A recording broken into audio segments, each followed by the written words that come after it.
I've tried all the morning productivity hacks, the 5 a.m. club, journaling, drinking a gallon of water, and I still hit the snooze button. Then immediately scroll on my phone for 20 minutes. I start my day reacting, not living with intention. And if you're like me, you know how hard it is to recover from that.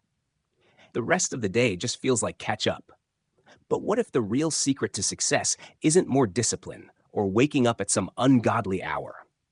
What if it's about getting a little weird? While we've all been chasing the usual advice, I started looking at what some of the world's most successful leaders actually do. And what I found surprised me. A lot of them use strange, counterintuitive rituals. Not to be more productive, but to protect clarity. So for the next week, I tried 3 of them. We're talking about strategically doing nothing, creating bizarre documents before the sun comes up, and managing energy in tiny, focused chunks. Will this unlock peak performance? Or will I just end up with a few strange habits? Let's find out. After digging through interviews with high-performing leaders, I noticed a pattern. It wasn't about waking up at 4 a.m., it wasn't ice baths, and it definitely wasn't drinking green sludge. In fact, many successful CEOs don't wake up early at all. Jeff Bezos famously prioritizes a full 8 hours of sleep. He prefers to wake up naturally because he believes good decisions require a rested mind. The real secret seems to be protecting the brain from chaos for as long as possible. One CEO described her goal perfectly. She said she tries to make sure the morning doesn't happen to her. Instead of reacting to the world, they create a bubble of intention. So I pulled together 3 specific lesser-known practices inspired by real leaders. These aren't life overhauls. They're small, strange adjustments with a surprisingly big mental payoff. First is the stillness buffer. Second is the one-page decision snapshot. And third is the micro-focus sprint. I was skeptical, but also desperate for a morning that didn't begin with blue light. So let's begin. The first habit sounds almost laughably simple. Do nothing.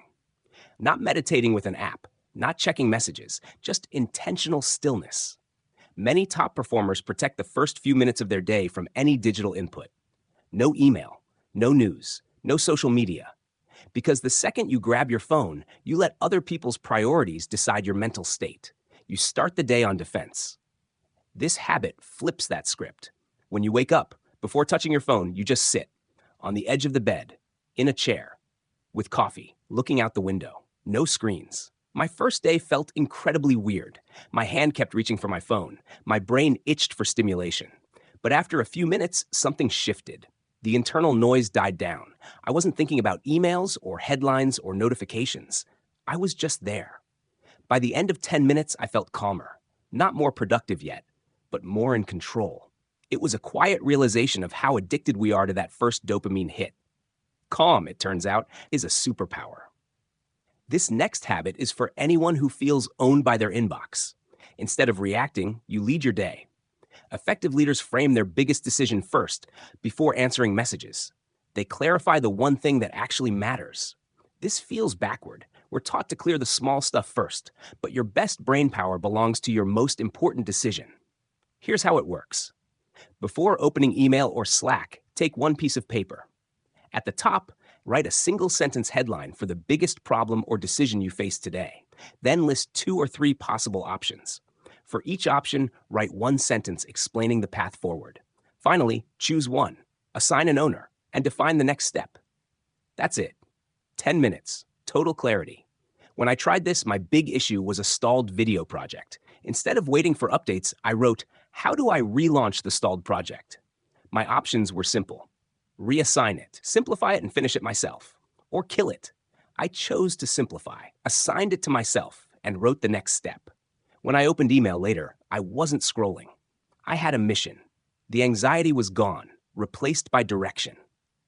If this one-page decision snapshot sounds useful, I turned it into a simple one-page template you can use tomorrow morning. It's free, no fluff, just the framework I use. The link is in the description. Grab it and try it once. That's all it takes to feel the difference. The final ritual is the micro-focus sprint. This is inspired by leaders like Sam Altman, who are known for fiercely protecting focus. But isn't about blocking 3 intimidating hours. This is short, doable, and effective. Right after your stillness buffer and your decision snapshot, you set a timer. 25 to 50 minutes. You silence notifications and work on one thing, just one. Your brain is sharpest early in the day before decision fatigue sets in. This habit spends that energy on creation, not reaction. When I tested this, I used it to write this very script. In 45 minutes, I made more progress than I usually do in a scattered 2-hour session.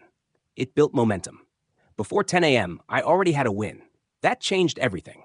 Productivity isn't about hours, it's about focus. After a week, I'm not a wildly successful CEO, but my mornings are completely different. The stillness buffer broke my phone habit and proved that calm is powerful. The one-page decision snapshot turned stress into action, and the microfocus sprint guaranteed progress on what actually matters. What this taught me is simple. A better morning isn't about copying someone else's routine. It's about building a flexible system that protects your focus and your energy. So here's my challenge. Don't copy all three. Pick one. Try it tomorrow morning and see how it feels.